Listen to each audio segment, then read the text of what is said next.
الرجيم بسم الله الرحمن الرحيم Satkhira two Shyamnagar মহাসড়ক সংস্কারের দাবিতে মানববন্ধন করেছে বিভিন্ন শ্রেণী পেশার মানুষ।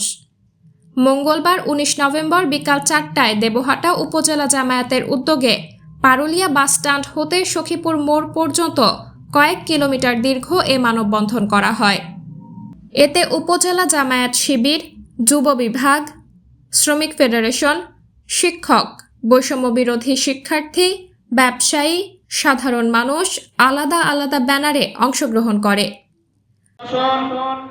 রাস্তা সংশ্লিষ্ট অধিদপ্তর, মাননীয় জেলা প্রশাসক মহোদয়কে আমরা বিশেষভাবে দাবি করছি যে খুব দ্রুত সময়ের মধ্যে এই বেহাল সড়ক সংস্কার করুন, জনগণের যান এবং মালের নিরাপত্তা নিশ্চিত করুন। মানববন্ধনে উপজেলা জামায়াতের সেক্রেটারি HM ইমদাদুল হকের পরিচালনায় বক্তব্য দেন সাতক্ষীরা জেলা জামায়াতের সহকারী সেক্রেটারি আলহাজ মাহবুবুল আলম, ইউনিট সদস্য মোস্তফা আসাদুজ্জামান মুকুল, দেবহাটা উপজেলা জামায়াতের আমির মাওলানা অলিউল ইসলাম, দেবহাটা প্রেস ক্লাবের সভাপতি মীর খায়রুল আলম, জামায়াতের মিডিয়া বিভাগের সভাপতি রাজু আহমেদ, সখীপুর বাজারের ব্যবসায়ী ও জামায়াত নেতা জিয়াউর রহমান জিয়া, পারুলিয়া বাজারের ব্যবসায়ী ও জামায়াত নেতা ফজলুর রহমান প্রমুখ। সড়ক জনপদ অবশ্যই গিয়েছিলাম, তো ওখানে যে নির্বাহী প্রকৌশলী তার সাথে আমার দীর্ঘক্ষণ এই বিষয় নিয়ে কথা হলো। তো ঘটনা হলো এই রাস্তাটি দীর্ঘ 2021 সালেই কিন্তু পাস হয়েছে, যে ফোর লেন বা যেখানে যে অবস্থা স্থান ভেদে উন্নয়ন, কিন্তু এই রাস্তাটি একনেক যে কমিটি সংসদীয় কমিটি সেখানেও কিন্তু পাস হয়েছে।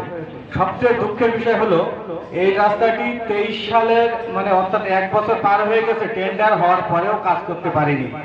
সংশ্লিষ্ট 5টি প্যাকেজে এই রাস্তাটি সাতক্ষীরা থেকে একেবারে শ্যামনগর পর্যন্ত 5টি প্যাকেজে রাস্তাটি কাজ করার কথা ছিল, কিন্তু সংশ্লিষ্ট ঠিকাদার অর্থাৎ বিগত সরকারের আমলে যে সমস্ত ঠিকাদার এই কাজটি পেয়েছিল, ঠিকাদার এবং কর্তৃপক্ষের গাফিলতি, তাদের স্বজন প্রীতি বা তাদের লুটপাটের সেই সুযোগ না থাকার কারণে কিন্তু তারা কাজ করতে শুরু করতে পারেনি। তাদের দীর্ঘদিনের ব্যর্থতা, অর্থাৎ 1 বছর হয়ে গেছে টেন্ডারের যে চুক্তি, কাজের চুক্তির 1 বছর শেষ হয়ে গেছে, অথচ কাজ শুরু করতে পারেনি। এ সময় বক্তারা বলেন, সাতক্ষীরা থেকে শ্যামনগর সড়কগামী একমাত্র সড়কটি বেহাল অবস্থায় পরিণত হয়েছে। বিগত সরকার সাতক্ষীরাকে বিশেষ কারণে উন্নয়ন থেকে বঞ্চিত করতে দক্ষিণ জনপদের সড়কের উন্নয়ন করেনি। বহুদিন থেকে শুনে এসেছি রাস্তা সংস্কার হবে, কিন্তু তা বাস্তবে দেখা যায়নি। এমনকি সাতক্ষীরা শহর থেকে শ্যামনগরগামী একমাত্র সড়ক এত পরিমাণ বেহাল হয়েছে তা ভাবতেও অবাক লাগে। এই রাস্তায় যখন চলাচল করা যায় না, তাহলে কেন এই রাস্তা রাখার দরকার? সরকার যদি দ্রুত রাস্তা সংস্কার শুরু না করে, আমরা সর্বস্তরের মানুষ ঐক্যবদ্ধ হয়ে বৃহৎ কর্মসূচি ঘোষণা করব।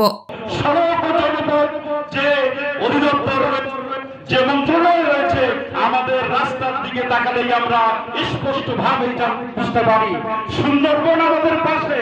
সুন্দরবনকে পর্যটন কেন্দ্র হিসেবে আমরা গড়ে তুলতে পারতাম, আমরা পর্যটকদের এই রাস্তা দিয়ে সুন্দরবনে ভ্রমণ করাতে পারতাম।